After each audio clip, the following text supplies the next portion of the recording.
The MMA fortune teller. The teller, the teller, the teller, the teller, the teller, the teller. Bellator 260 taking place in Uncasville, Connecticut. We have a hell of a main event here. Douglas Lima taking on Yaroslav Amosov, which is a guy that's been on my radar for some time. Some of you guys probably know that. The undefeated fighter. This guy is really shown to be a very well-rounded fighter. He can grapple, he can strike. He's willing to travel around the world to train at some of the best facilities on planet Earth. This guy really has shown some promise. And then on the other hand, you got Douglas Lima, one of the best welterweight fighters to have ever done it. I really believe that. I mean, this guy is easily one of the best fighters that's fighting outside of the UFC. But I truly believe that if he was in the UFC, he'd be holding his own and he'd be probably a perennial top 5 welterweight fighter. I could see him sleeping a lot of dudes.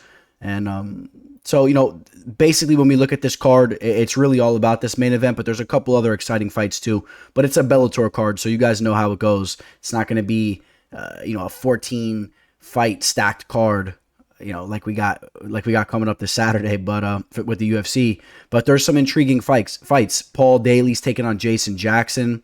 Jason Jackson's really been putting things together. Paul Daley's I don't know if I want to say a legend in the game, but he's right. He's right about there. He's a solid dude. He has a lot of professional fights. He's been knocking dudes out forever. Still doing his thing. He's on the verge of retirement. I got a lot of respect for Daley. Aaron Pico, a young prospect in the game who now has 10 professional fights, which is crazy because it seemed like just yesterday he was making his debut. Already has 10 professional fights. A guy that was so polished, or I shouldn't say polished, so decorated in specific things. The wrestling, the boxing. This guy, a lot of people looked at him like a little bit of a prodigy coming into MMA, but he's been going through some growing pains trying to put the overall game together. He's young. He's learning on the job. And we'll talk about that fight here in a little bit. I'm intrigued with the Taiwan Claxton versus Justin Gonzalez fight. Nick Newell will be fighting on this card against Bobby King. So yeah, we'll brush upon a few of these fights. You guys know I'm not going to talk about every specific fight. We're not going to go into Alex Polizzi versus Gustavo Trujillo. We're not going to go into those types of fights, but we're going to talk about the notable fights here. So for those of you guys that are interested, here we go. So the first fight that I'm definitely excited for is Nick Newell taking on Bobby King. I've been a fan of Nick Newell's for some time. Of course, you guys know the situation with Nick. He kind of stood out in a way for being a fighter that really thrived and has been extremely successful, but at the same time, missing his left forearm and hand and his fist and all that. So it is pretty intriguing to watch. Or it has been pretty intriguing to watch his career. I mean, it's not every day you see a guy stepping into a cage to go throw down with other physical specimens, and you're missing, half of one of your arms. So yeah, I've been impressed with him. Not only is he been, handling, like doing the job, this guy has really thrived. Like I said, he's 16-3 as a professional. I mean, yes, he has dropped the ball in a way in some big spots. We've seen him on Dana White's Contender Series. He wasn't able to get the job done. And we've seen him in some bigger fights that he's, wasn't able to do the thing. But I mean, take a look at those fights, take a look at this one here. Justin Gaethje, back in World Series of Fighting. At the time, they were both undefeated. They were both 11-0. Justin Gaethje, I mean, come on. Still bounces back, hits 3 victories in a row after that, loses to Alex Munoz. Alex Munoz, a very tough customer. A guy that's, I believe he's still on the UFC roster. He's been having a little bit of trouble himself, but a very talented fighter. Believe he's a Team Alpha Male product, but a tough dude. Bounced back with 2 victories there. And then he lost his last fight against Manny Muro in a split decision fight that was actually pretty close. But so I think that he's due to right the track right now. Every time he's taken a loss in his professional career, he's bounced back with multiple victories in a row. I don't see any reason why he can't take out Bobby King. Bobby King is just a bread and butter, tough type of dude. He can grapple, he can strike, has a little bit of power. I really can't say nothing bad about the guy. He's on a 3-fight winning streak. He's 37 years old.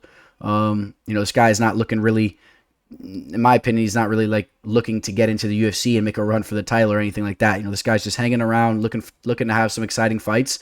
And this might be the biggest fight of his career, taking on Nick Newell. I mean, he's had a couple other fights, I believe, in LFA or something like that. But still, I like Nick Newell here. We take a look at the line. And when I say I like Nick Newell, I'm talking about just straight up as a pick 'em, as a pick. I'm not saying necessarily I see value or anything like that. We take a look at the line. Nick Newell at a -175 up to -200. I'm not personally crazy about this line, but I'm excited for the fight, and I'll be watching and rooting Nick Newell on. I hope he pulls the victory off and starts to get some momentum behind him again, so we can start to see him maybe get one more big fight in his career before he starts creeping up there. In age. He's already 35, so doesn't have a lot of time left.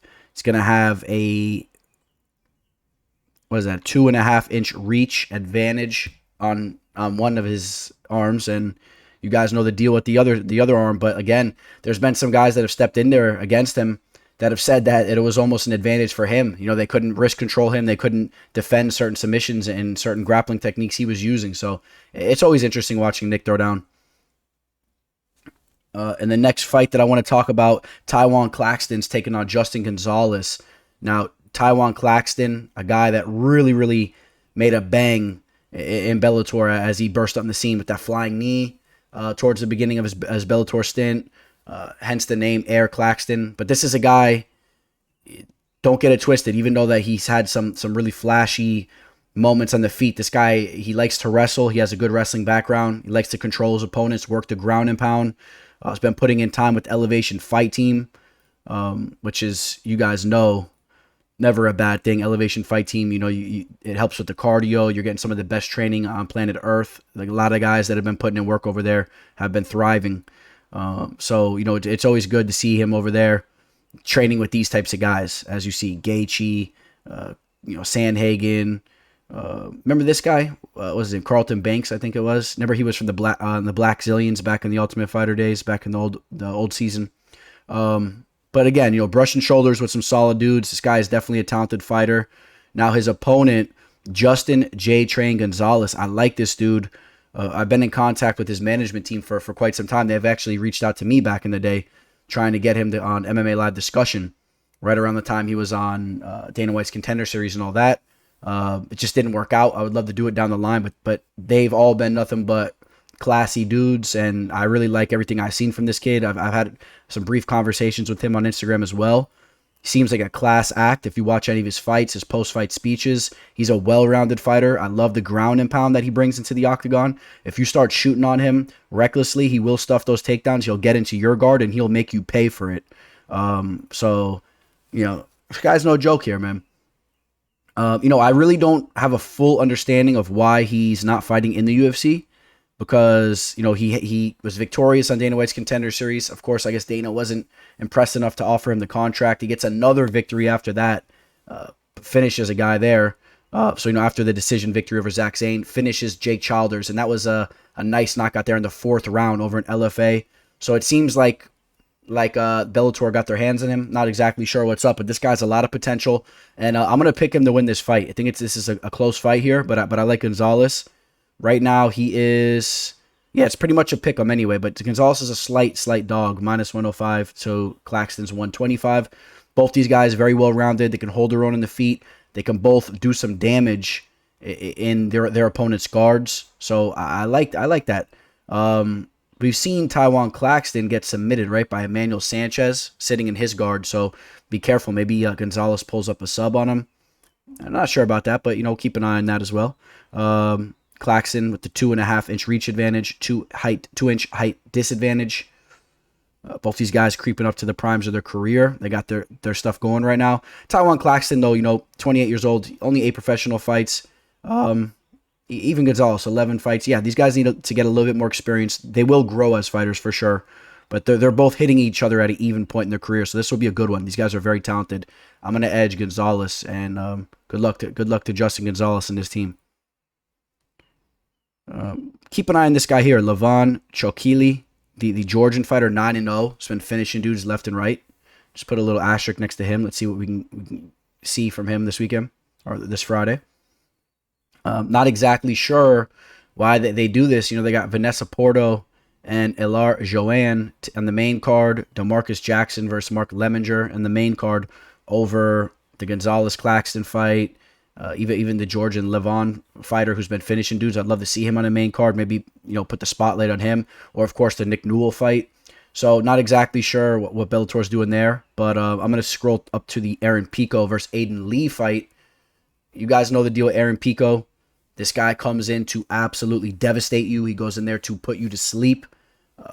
Very, very impressed with Aaron Pico. Even though he's 7-3 and he had those mishaps towards the beginning of his career, he was learning on the job. He was putting the overall mixed martial arts game together. He was extremely young. He still is extremely young. He's 24 years old.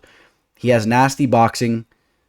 He has a nasty wrestling background. This guy just has a real foundation. He's been putting in work with Jackson Wink over there, so they're working on his overall game. I really believe he's gonna round out to be an excellent fighter. I hope one day we'll be able to see him fight in the UFC. You take a look at some of his losses, though, that you hope that he's learned from. He got a little bit overzealous in all those fights. His debut against Zach Freeman got rocked and then ended up getting choked out. Henry Corrales just made it a barn burner. It was in there to throw down with Corrales. Corrales cracked him.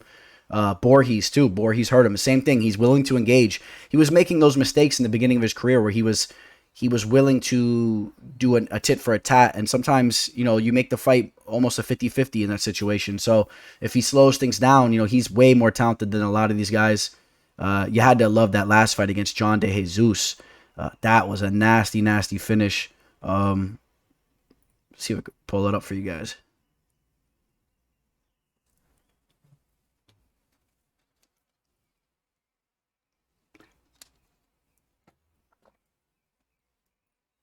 Started talking crap to the corner there and everything. It was pretty cool.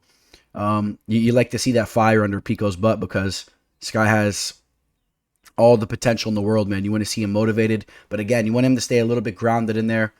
Taking on Aiden Lee here. Aiden Lee is a guy that comes in phenomenal shape.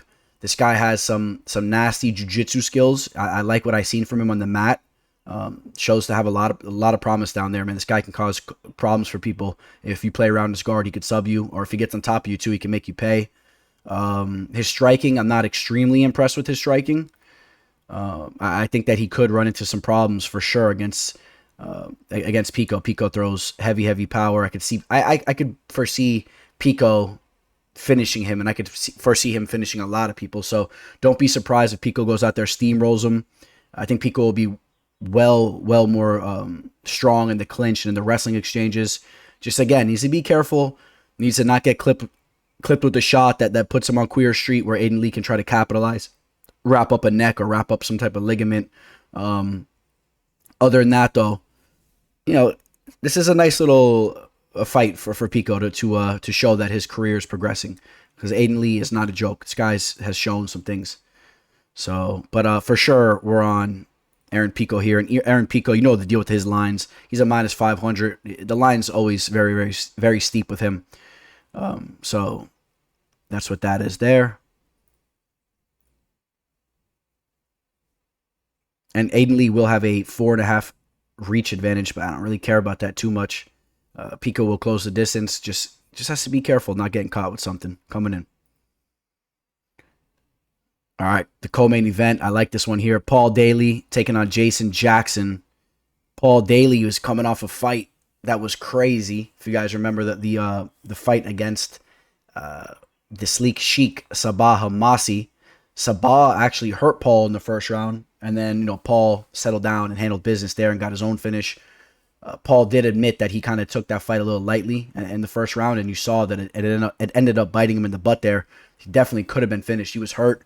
He did the stanky leg just like he did in the Nick Diaz fight. I mean, it was an excellent round, an excellent fight in general. If you guys didn't see that fight, run the tape back on that one.